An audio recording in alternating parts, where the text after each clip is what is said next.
पूरे दुनिया में मशहूर मुजफ्फरपुर के शाही लीची का इस बार मुश्किलें बढ़ता दिख रहा है। वही आपको बता दें कि इससे पिछले साल कोरोना और लॉकडाउन के कारण किसानों को काफ़ी दिक्कत का सामना करना पड़ रहा था। वही इस साल चमकी बुखार से जुड़े मामले से बदनामी झेल चुके मुजफ्फरपुर और कोरोना को लेकर लॉकडाउन भी लगाया गया था, जिसके बाद किसानों को काफ़ी क्षति हुआ था। जब लॉकडाउन था उस समय किसान जब लीची तोड़कर दूसरे जगह पर ले जाने की कोशिश करते थे तो उस वक्त पुलिस के डंडे चल रही थी। वही इस साल की बात करें तो इस साल भी लगभग कई जगहों पर देखने को मिला है मंजर ठीक ढंग से नहीं निकलने के कारण किसानों के साथ साथ व्यापारियों को काफ़ी मुश्किलें बढ़ गई है। वही आपको बता दें कि लगातार मुजफ्फरपुर ज़िले के कांटी क्षेत्र, नरसंडा सहित कई जगहों पर लीची की पैदावार सबसे ज़्यादा होती थी, मगर इस साल मंजर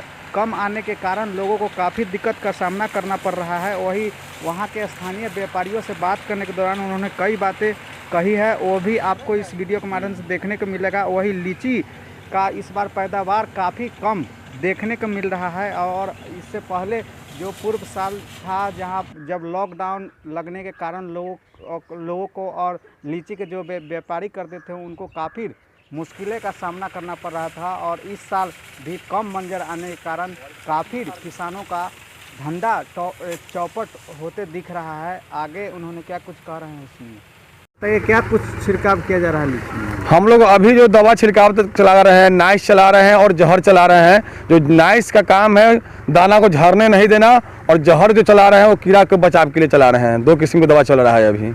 इससे पिछले साल कैसा आप लोग का लीची कारोबार था? इसलिए पिछले बार तो कोरोना के कारण माने 90% लोग लॉस में चला गया। अभी कहीं जा नहीं पाया लीची, प्रशासन के द्वारा कहीं माने तोड़ने नहीं दिया गया, कहीं पर बिक्री नहीं होने दिया गया। इस बार भी है तो इस बार 90% 75% लीची अभी इस बार फला ही नहीं है। और जो भी फला है, कारण क्या लग रहा है? इसके कारण है कि इस बार जो ज़्यादा पानी होने के कारण हुआ इस तरह का पानी जिस बार जो बरसात ज़्यादा हुआ इसकी वजह से और कोरोना की वजह से इस तरह का हुआ है।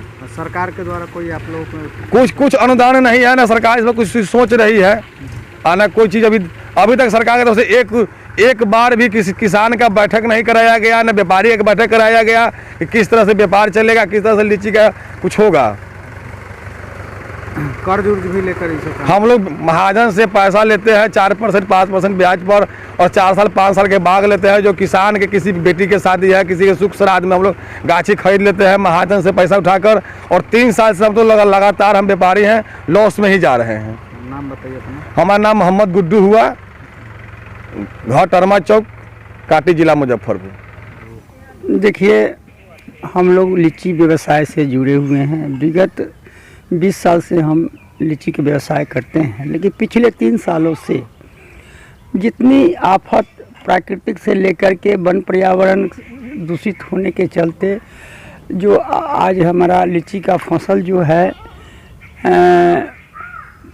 बरसात, इसके पिछले वाला साल भी मार खाए हैं हम लोग। पिछले तो लॉकडाउन के चलते हम लोग परेशानी में हुए और फसल नहीं टूट पाया और फसल भी नहीं लगा ठीक से। और इस बार भी वही कमोबेश वही दशा है। हम लोग तो कर्ज में डूबे हुए हैं।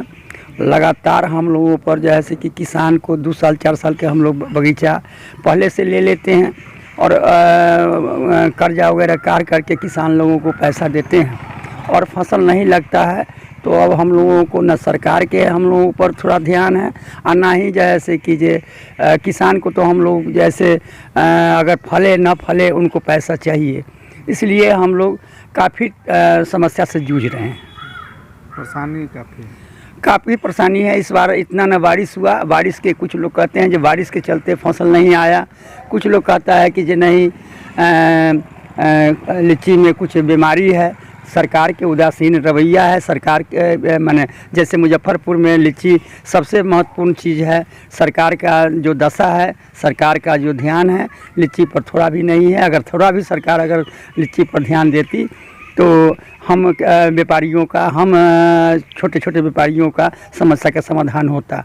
सिर्फ कहने के लिए लीची अनुसंधान केंद्र हैं, वहाँ लिपापोती खेती माने होता है और जो जहाँ पर जो व्यापारी हैं जो काम करते हैं उनको कोई शुद्धि लेने वाला नहीं है।